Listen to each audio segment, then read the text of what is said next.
it's Hope again with Matt Fullard, and today he's going to walk me through how to use the emergency egress on a Zephyr. Okay.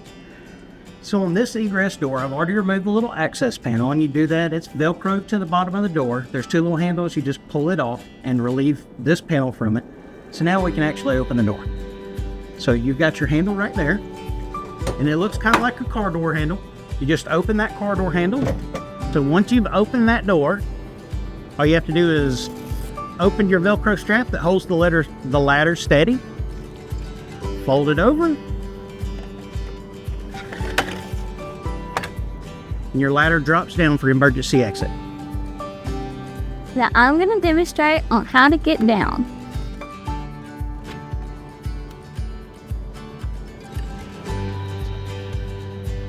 So easy as that.